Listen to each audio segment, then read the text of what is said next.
Welcome back, everyone. Ready for another deep dive.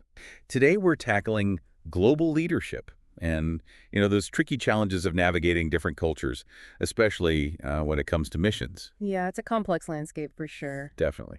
We've got a really interesting mix of sources this time, academic papers, leadership training materials, and even some personal stories from experienced missionaries. It's amazing, actually. It's like, weaving all these threads together, all these different perspectives. Exactly. So our mission, you could say, is to distill some, actionable insights for how to lead effectively in this, well, increasingly diverse world. And the need for this kind of leadership, I mean, it's more urgent now than ever. Yeah, I agree. One of the sources we have, a presentation by Dr. Mary Ho.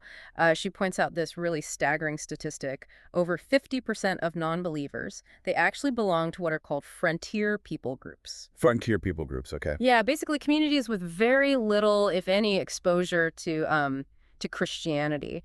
Wow, that really puts things in perspective, doesn't it? Hmm. It underscores how crucial, effective missions and leadership are within these diverse and often like completely unreached communities. Absolutely, and that's really, where we need to start thinking about how we approach leadership in these contexts. Right, so then where do we even begin?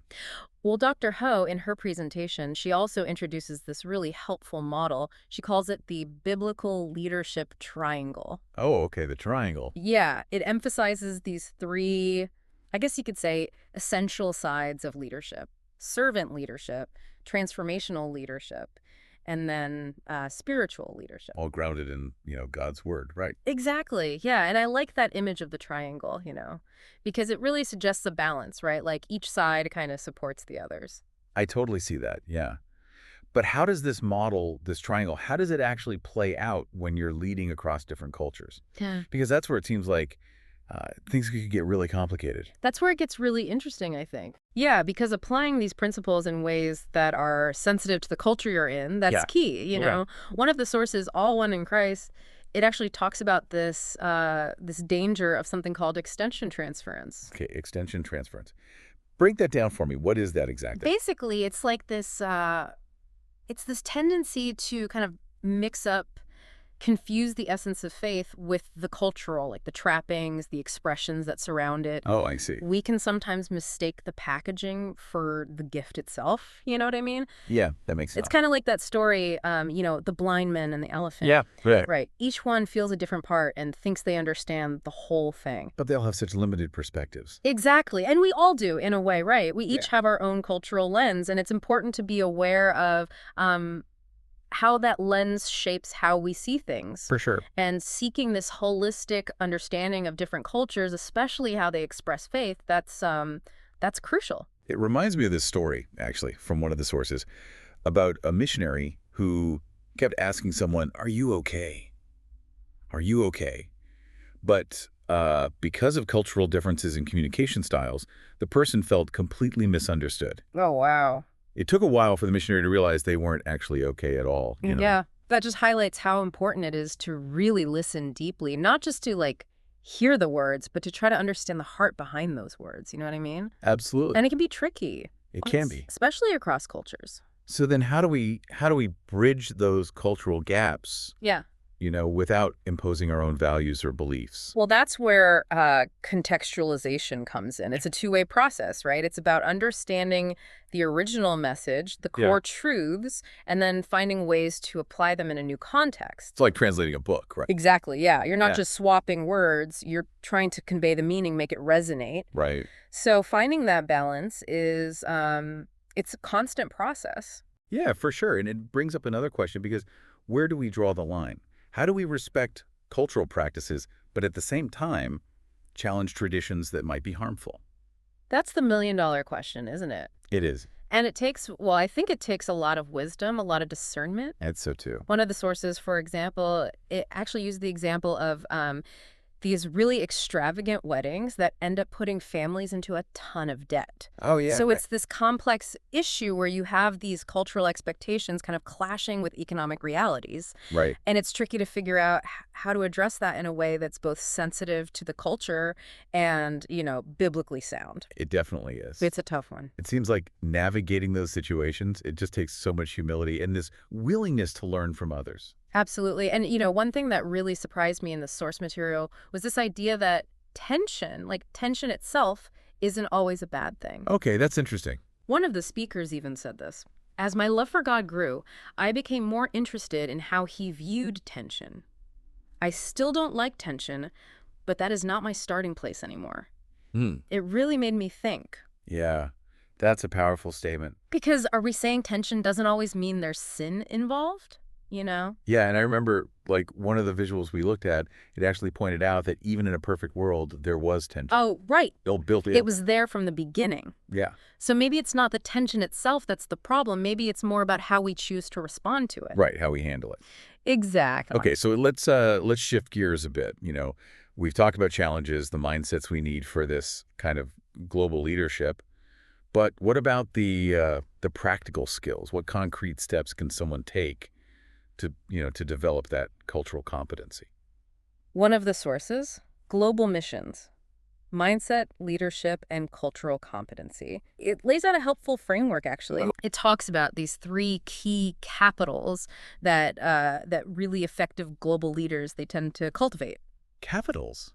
I like that. Tell me more. So the first one is this global intellectual capital. Global intellectual capital. And it includes things like business savvy, cosmopolitanism, and what they call cognitive complexity. Okay, so break those down. Like, what do those actually mean? Basically, it's about understanding how the world works on a broader level. So not just knowing facts and figures. Right, but being able to see those connections, the bigger picture. Yeah, I see. Then you've got psychological capital, which focuses on this, on your passion for diversity, your sense of adventure, and then your self-assurance. That sounds like the inner drive that pushes you to, step out of that comfort zone, embrace the unknown. Exactly. And finally, there's social capital, which is all about strengthening your intercultural empathy, your interpersonal impact, how you connect with people, and your diplomacy. It seems like all 3 of those capitals, they work together, right?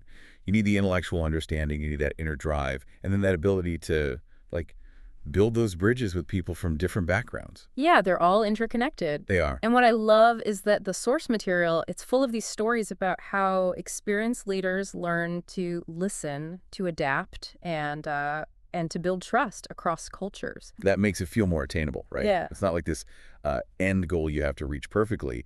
It's a journey. It is. It's definitely a journey. Speaking of journeys, let's touch on power dynamics for a minute, because that comes up quite a bit in the sources, especially when talking about leadership in, cross-cultural settings. Yeah, it's a key element for sure. So how does power distance, this concept of power distance, how does that play specifically into global leadership within, like, missions? Well, power distance basically describes how different cultures perceive and accept these power imbalances. Some cultures, there's a large power distance, meaning people are very comfortable with hierarchy and authority. Right. But in other cultures, it's much more egalitarian. So understanding those differences is key to leading effectively across cultures. Yeah, and that's actually something we're going to delve into a lot more deeply in the next part of our deep dive. Oh, perfect. Yeah, we'll explore how understanding power distance can really help us avoid some potential pitfalls and lead more effectively when we're working with people from all these different backgrounds. That sounds great. Yeah, I'm looking forward to it. Me too. All right, well, we'll be back in a flash. Too. So we were talking about power distance right before the break. Yeah.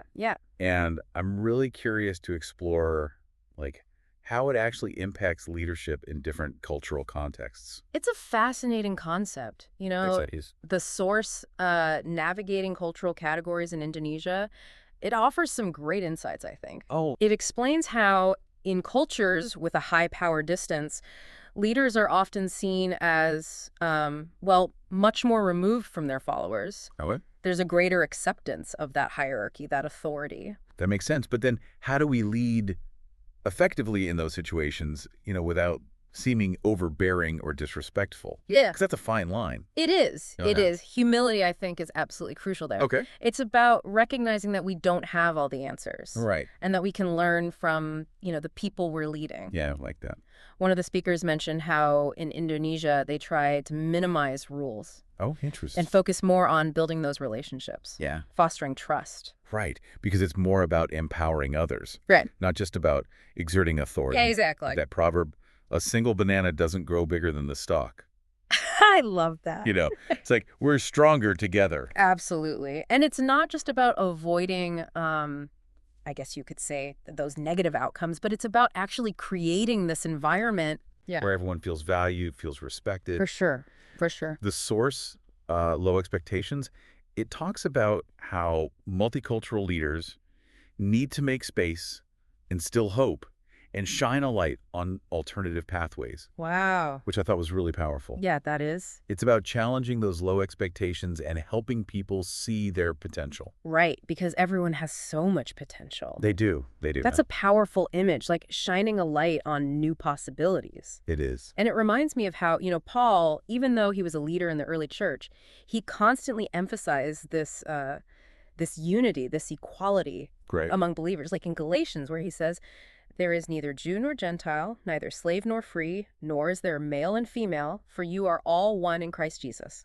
It's a powerful reminder Yes. that the gospel, it transcends all those cultural boundaries. It does. It does. It really highlights the transformative power of leadership that's rooted in humility and love. Yeah. Yeah, absolutely. And we focused a lot on the challenges of, leading across these cultures. Yeah, which there are many. There are. Okay. But what about the rewards? What makes this journey, so worthwhile?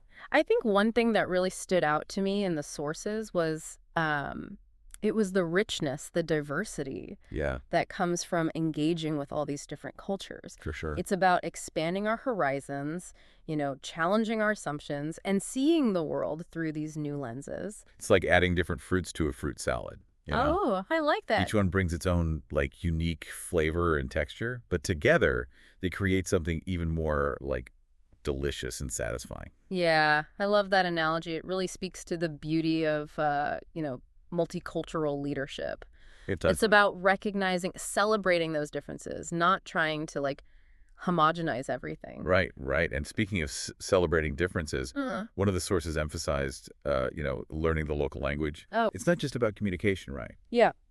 It's about connecting on a deeper level. Absolutely. Language, it's a window into a culture's values, beliefs, worldview, all of that. It is. One speaker shared how even though they could get by with English in the Philippines, Oh, okay. they realized they were missing out on this whole layer of understanding because they weren't fluent in the local languages. Yeah, it's like, like you said earlier, we can end up talking past each other We can. if we're not careful. We can. And so cultural competency is it's so essential for effective global leadership. Absolutely. And it's about being willing to step outside of our comfort zones Right. and build those bridges of understanding. Yes.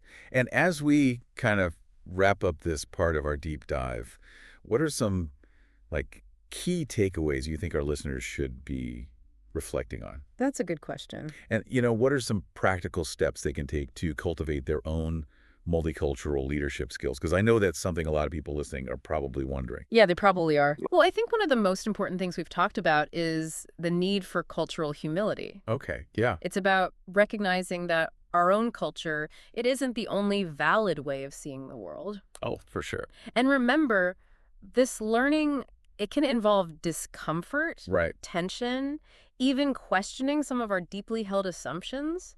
Yeah. Yeah. It's not always, comfortable, It's not always easy. but it's essential for growth. It is. What else can our listeners do, practically?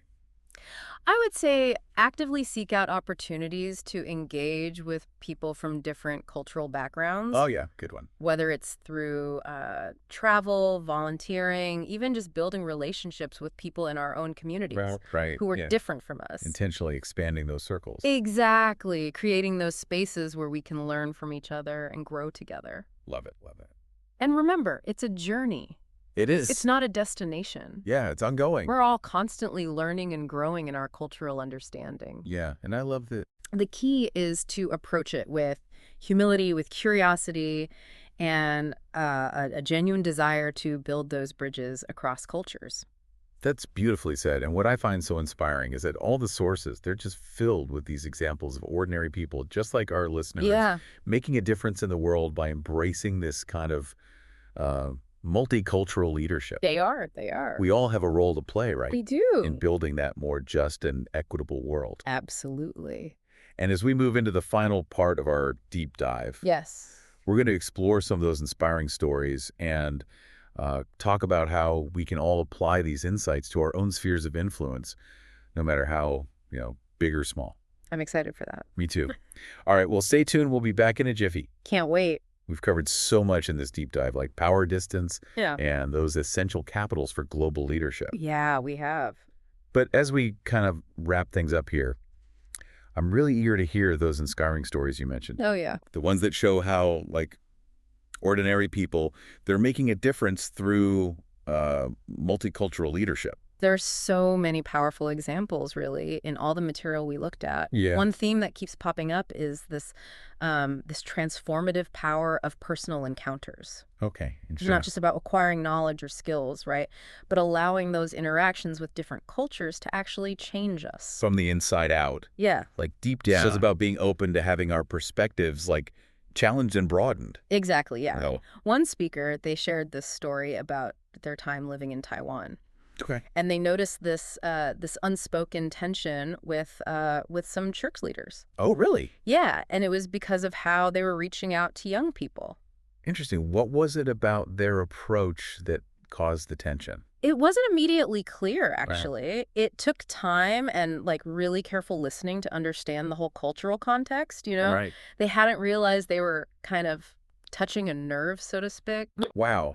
That's a good reminder, I think, that we need to be really self-aware and also open to feedback, Yeah, for sure. especially when we're, working across cultures. It's so easy to just assume our way is the best way. Right. Exactly. One source even talked about how experienced leaders, they developed this thing called global intellectual capital, which includes cognitive complexity. Cognitive complexity. Yeah, it's basically the ability to see things from multiple perspectives. So not just being stuck in your own viewpoint. Exactly. Yeah, to lead effectively, especially in those multicultural settings, we need to be able to hold multiple perspectives at the same time Right. Makes sense. and not just fall back on our own cultural biases. Yeah. Yeah, because we all have them, We do. whether we're aware of them or not. Exactly. And it's not just about understanding other cultures, it's about understanding our own as well, you know. That's a good point. One speaker even asked this really thought-provoking question. They said, what in your own culture needs to change to better reflect the values of the kingdom?